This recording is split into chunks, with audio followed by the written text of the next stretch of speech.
नमस्कार फ्रेंड्स, सात्विक रसोई में आपका हार्दिक स्वागत है। आज हम बना रहे हैं स्प्राउट्स कड़ी, जो कि हम चने और मूंग के स्प्राउट से बनाएंगे। चने और मूंग को इजी वे में हम कैसे स्प्राउट्स निकाल सकते हैं, इसके लिए चने को मैंने 8 घंटे या रात भर मैंने भिगो दिया था। ये फूल चुके हैं और हमारे सॉफ्ट हो चुके हैं। अब इसका स्प्राउट्स निकालने के इसका पानी तो जितना है ड्रेन कर देंगे, हल्का सा गीला इसे रहने देंगे। और स्टील के बर्तन में मैं करती हूँ तो बहुत बढ़िया स्प्राउट्स उठते हैं। पहले प्लास्टिक में करती थी तो बहुत टाइम लगता था और पूरे भी नहीं निकलते थे। इसको ढककर रख देंगे। इसके बाद ये मैंने एक दिन बाद खोला था तो बहुत छोटे से निकले थे। 1.5 दिन में ये जैसा कि आप देख रहे हैं इतने बड़े स्प्राउट्स निकल के तैयार हो गए थे। तो चने में थोड़ा टाइम लगता है, मूंग में कम लगता है। तो 1.5 दिन में ये हमारा स्प्राउट्स निकल के तैयार हो गए थे, जो कि स्टील के बर्तन में निकाले थे। इसी तरह मूंग को भी 6 घंटे या ओवरनाइट भिगो दे। मैंने ओवरनाइट भिगोया था। ये फूल चुके हैं और फूल के तैयार हो गए। इसका पानी भी अब ड्रेन कर देंगे। और ड्रेन करने के बाद जैसा कि आप देख रहे हैं हल्का फुल्का गीला है। इसको भी स्टील के कटोरदान में रखेंगे तो अगले दिन सुबह इसके भी स्प्राउट्स निकल के तैयार हो जाएंगे।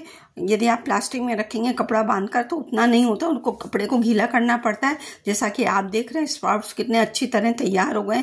दोनों स्प्राउट्स, चना वाला भी और मूंग वाला भी, हमारा कड़ी बनाने के लिए तैयार है। आप कड़ी का बैटर तैयार करेंगे। इसके लिए बेसन लेंगे, जो कि 1.5 टेबल स्पून मैंने लिया है, या जितनी कड़ी आप बना रहे हो उस अनुसार लेंगे। पानी ध्यान रखेंगे, थोड़ा थोड़ा मिलाकर ही इसको फेंटेंगे, नहीं तो इसमें गुठले आ सकते हैं जो कि हमारी कड़ी को खराब कर देंगे। थोड़ा थोड़ा मिलाकर इसका पेस्ट तैयार करेंगे। जैसा कि आपने देखा इस तरह से तैयार कर लेंगे। कड़ी ज़्यादा कम है उस अनुसार बेसन लेंगे। ये मैंने 1 कप फ्रिज से 3 घंटे पहले निकाल कर दही रख दिया था, जो कि हल्का फुल्का खट्टा हो गया है।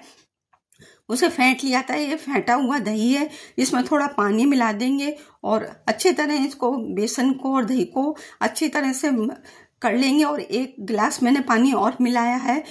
ये रेशियो आप अपने कड़ी के अनुसार देख सकते हैं।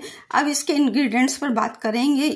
इस पर आप ये 3 इंग्रेडिएंट्स से बहुत बढ़िया कड़ी बना सकते हैं। मैं हमेशा इन 3 इंग्रेडिएंट्स से बनाती हूँ, जो कि लाजवाब कड़ी मिलती है, बेहद स्वादिष्ट। और आप चाहे इसको पकोड़ा कड़ी बना रहे हो, कुल्फा कड़ी बना रहे हैं, या कोई भी कड़ी बना रहे हैं, इसके लिए हींग लेंगे 1/4 चम्मच और 1 चम्मच राई या सरसों, और आधे चम्मच लेंगे हम दाना मेथी, और या हरी या लाल साबुत मिर्च ले सकते हैं। मैंने सूखी वाली लाल मिर्च ली है। इन 3 से टेस्ट बहुत ही इनहेंस हो जाता है, चाहे कोई भी कड़ी आप बना रहे हो। इसके लिए अब कढ़ाई में हम इसका तड़का लगाएंगे। 1 बड़ा चम्मच देसी घी लिया है और अब इसमें मसाले चटकाएंगे, जिसमें कि राई या सरसों मिलाएंगे। मैंने राई ली है 1 चम्मच, और आधा चम्मच दाना मेथी, और चौथाया चम्मच हम इसमें हींग मिलाएंगे, और लाल मिर्च को केवल रोस्ट करेंगे।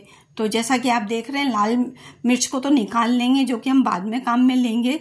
और अब हमारा बैटर जो बेसन और दही का था, सिम फ्लेम पर उसको मिला देंगे, और थोड़ा सा पानी उसका जो जिस बर्तन में था उसी को धोकर मिला देंगे। और पानी की ज़रूरत हो तो बस मुझे इतना ही पानी मिलाना था, क्योंकि हमने पहले भी कुल 2 गिलास पानी काम में आ चुका है। सिम पर इसे चलाएंगे और मसाले में हल्दी पाउडर मिलाएंगे आधा छोटा चम्मच, और 1 छोटा चम्मच मैंने नमक मिला रही हूँ, और आप टेस्ट के अनुसार कम ज़्यादा उसे कर सकते हैं। अब इसे अच्छी तरह से स्टर करेंगे, और ये काम हमें सिम पर ही करना है बॉईल आने तक, और बीच बीच में चलाते रहना है, नहीं तो दही फट सकता है। जैसे ही बॉईल आएगा, जैसा कि देख रहे हैं आकर तैयार हो चुका। इस स्टेज पर अब हम स्प्राउट्स मिलाएंगे। तो 2 टेबल स्पून मूंग स्प्राउट्स मिला रहे हैं, और 2 टेबल स्पून ही हम चने के स्प्राउट्स मिलाएंगे। इससे काफ़ी गाढ़ी भी बन गई थी, और आप इसको कम ज़्यादा भी अपनी क्वांटिटी के अनुसार, कम जैसा खाते हो ज़्यादा, उस अनुसार स्प्राउट्स मिला सकते हैं। इस तरह से ये रेशियो बिल्कुल सही बैठा था। अब धनिया, ये हमारी 5 मिनट हमने पकाई, इसको सिम पर तैयार हो चुकी है। धनिया पत्ती हम मिला दी है। अब इसके अलावा हम इसमें गार्निशिंग करेंगे।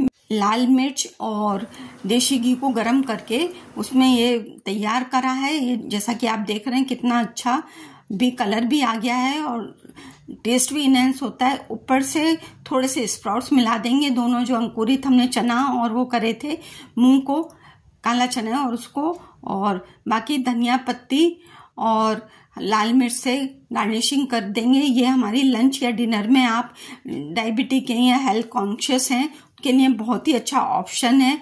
लंच या डिनर में मेन कोर्स में आप इसको रख सकते हैं। तो फ्रेंड्स, आपको ये मेरा वीडियो कैसा लगा कमेंट करके जरूर बताइएगा। थोड़ा ही पसंद आया हो तो लाइक करें, अधिक से अधिक शेयर करें।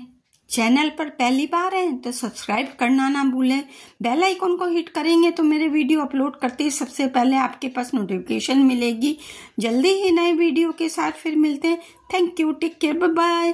घर का बना खाना खाएं, स्वस्थ रहें, मस्त रहें।